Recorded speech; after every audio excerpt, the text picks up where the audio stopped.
एक ऊंट अपने साथियों से बिछड़ गया।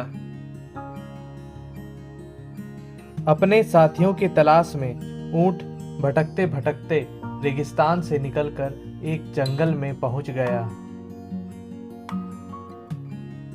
उसी जंगल में एक शेर अपने 3 साथियों के साथ रहता था। शेर के तीनों साथी बहुत ही धूर्त थे। एक बार शेर बैल का शिकार कर रहा था, पर बैल बहुत ही ताकतवर था। उसने शेर को ही घायल कर दिया। घायल होने के बाद शेर ने अपने तीनों साथियों को अपने पास बुलाया और कहा, मित्रों, एक ताकतवर बैल ने मुझे घायल कर दिया है। अब मेरे पास इतनी शक्ति नहीं है कि मैं किसी बड़े शिकार को मार सकूं और अपने साथ तुम तीनों का भी पेट भर सकूं। अब हमारा क्या होगा महाराज? हम तो आपके भरोसे ही अपना जीवन बिता रहे थे। अब तुम तीनों को ही जंगल में ऐसे कमजोर जानवरों को ढूंढना पड़ेगा जिसे मैं आसानी से मार सकूं। ठीक उसी समय ऊंट शेर के सामने से गुजरा। शेर ने ऊंट को आश्चर्य से देखा और कहा, अरे, ये किस तरह का जानवर है?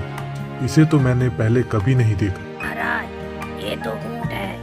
मैंने इसे यहाँ से बहुत दूर रेगिस्तान में देखा था। पता नहीं इतनी दूर से इस जंगल में कैसे आ गया। महाराज, आप कहें तो आज इस ऊंट को ही अपना खाना बना लेते हैं। नहीं, इसे कोई कुछ नहीं करेगा। ये हमारा मेहमान है। इसे भी हमारे समूह में शामिल करो। तुमसे हमारे महाराज दोस्ती करना चाहते हैं। अगर तुम उनके दोस्त बन जाओगे तो तुम्हें इस जंगल में कोई भी परेशानी नहीं होगी। ठीक है भाई, वैसे भी मैं इस जंगल में अकेला ही हूँ। कुछ दोस्त मिल जाएंगे तो मुझे भी खुशी होगी। ऊंट ने शेर से दोस्ती कर ली और उनके समूह में शामिल हो गया। बहुत दिनों तक शेर को भरपेट खाना न मिलने के कारण शेर की तबीयत खराब हो गई। अगर हमें खाना नहीं मिला तो हम सब मारे जाएंगे। अब एक ही रास्ता है, हमें ऊंट का ही शिकार करना पड़ेगा। नहीं, ऊंट हमारा दोस्त है। बुरे वक्त में सच्चे दोस्त ही काम आते हैं महाराज। सच्चे मित्र वही होते हैं जो अपने मित्र के लिए अपने प्राण भी दे दें। ठीक है, अगर वो अपने प्राण देने के लिए स्वयं ही बोलेगा तभी मैं उसे खाऊंगा। सियार ने मन ही मन सोचा, हम तीनों मिलकर ऊंट के मुंह से ये बात तो निकलवा ही लेंगे। सियार ऊंट के पास गया और बोला, जल्दी चलो, भूख के कारण महाराज की तबीयत बहुत बिगड़ गई है। सभी जानवर शेर के पास इकट्ठा हो गए। सबसे पहले कौवे ने कहा, महाराज, आप मुझे खा लो। इससे आपकी भूख मिट जाएगी और आपकी तबीयत सही हो जाएगी। कौवा बहुत छोटा है महाराज, उसे खाने से आपका पेट नहीं भरेगा।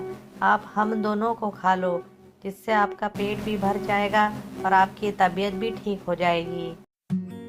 ऊंट ने सबकी बात सुनकर सोचा कि मुझे भी अपने मित्र की मदद करनी चाहिए। ऊंट ने शेर से कहा, मित्र, आप मुझे खा लो। अगर मेरे प्राण देने से आपके प्राण बच जाए तो मेरे लिए इससे बड़ी बात क्या होगी। ऊंट ने जैसे ही अपने प्राणों को देने की बात कही, दोनों सियारों ने बिना कोई समय गवाए ऊंट पर हमला कर दिया और ऊंट को अपने प्राणों से हाथ धोना पड़ा। ऐसे ही मजेदार वीडियो के लिए हमारे चैनल को लाइक, शेयर और सब्सक्राइब कीजिए।